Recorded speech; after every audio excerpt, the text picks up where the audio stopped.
नमस्कार, मी तेजस भागवत. ऋतम मराठी लाईव्ह मध्ये आपल्या सगळ्यांचं स्वागत आहे. आज आपण दिवसभरातील प्रमुख घडामोडींविषयी जाणून घेणार आहोत. पहिलीच बातमी आहे ते मराठा आरक्षणाबाबतची. आज महाराष्ट्र राज्याच्या विधानसभेचे एकदिवसीय विशेष अधिवेशन बोलवण्यात आले होते. त्या अधिवेशनात राज्य सरकारने मराठा आरक्षण विधेयक हे एकमताने मंजूर केलंय. त्यामुळे मराठा समाजाला आरक्षण मिळण्याचा मार्ग आता मोकळा झालाय. दरम्यान या प्रस्तावावर बोलताना हे आरक्षण जे राज्य सरकारने दिलंय ते कायद्याच्या चौकटीत टिकणारं, कोणत्याही समाजावर अन्याय न करता दिलेलं आरक्षण आहे. तसेच मी दिलेला शब्द पाळतो असे मुख्यमंत्री एकनाथ शिंदे विधानसभेत बोलताना म्हणाले.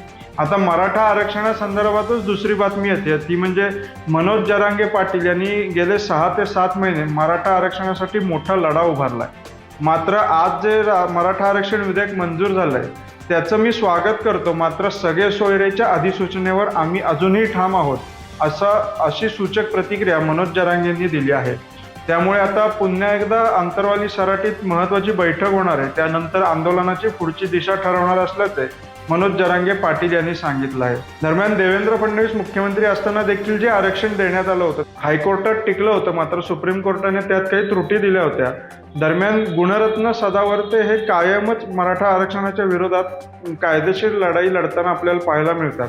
विधानसभेत आज जे विधेयक मंजूर करण्यात आलंय त्या विधेयकाविरुद्ध तसेच राज्य मागासवर्ग आयोगाने जो अहवाल राज्य सरकारला सुपूर्द केला होता त्या अहवालाविरुद्ध उच्च न्यायालयात जाणार असल्याचे गुणरत्न सदावर्ते यांनी सांगितले आहे. त्यामुळे पुन्हा एकदा मराठा आरक्षणाची लढाई ही कायदेशीर चौकटीमध्ये जाऊन सोडवावी लागणार का हे पाहणे आता महत्त्वाचे असणार आहे. पुढची बातमी येते ती म्हणजे जम्मू काश्मीर आणि लडाखमधून. काल रात्री 9:30 ते 10च्या सुमारास जम्मू काश्मीर आणि लडाखमध्ये भूकंपाचे काही तीव्र धक्के जाणवले. या भूकंपाचं केंद्रस्थान हे कारगिलच्या जवळ असल्याचे सांगण्यात येत आहे. तसेच या भूकंपाची तीव्रता म्हणजे राष्ट्रीय भूकंप विज्ञान केंद्राने दिलेल्या माहितीनुसार या भूकंपाची तीव्रता 5.9 रिश्टर स्केल इतकी होती.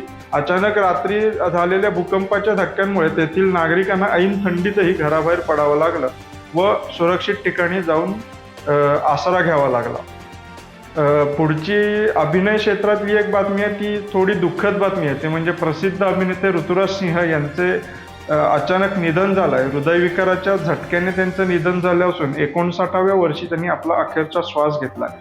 ये रिश्ता क्या कहलाता है, दिया और बाती हम अशा प्रसिद्ध मालिकांमध्ये तसेच डर, बाजीकर, बद्रीनाथ की दुल्हनिया अशा अनेक प्रसिद्ध सिनेमांमध्ये त्यांनी काम केलं आहे. ऋतुराज सिंह यांच्या अचानक निधनामुळे मनोरंजन सृष्टीवर शोककळा पसरली असून त्यांचे चाहते व फिल्म इंडस्ट्रीतले मोठे मोठे अभिनेते, अभिनेत्री किंवा मोठे कलावंत त्यांना सोशल मीडियाद्वारे श्रद्धांजली वाहताना दिसून येतात. तर या होत्या आजच्या दिवसभरातल्या काही प्रमुख घडामोडी, ज्यामध्ये मराठा आरक्षण असेल किंवा अभिनय क्षेत्रातल्या घडामोडी आपण पाहिल्या. तर अशाच नवनवीन घडामोडी जाणून घेण्यासाठी ऋतम मराठी यूट्यूब चॅनलला लाईक, शेअर आणि सबस्क्राईब करायला विसरू नका. उद्या पुन्हा एकदा नवीन घडामोडींसह भेटूया. धन्यवाद.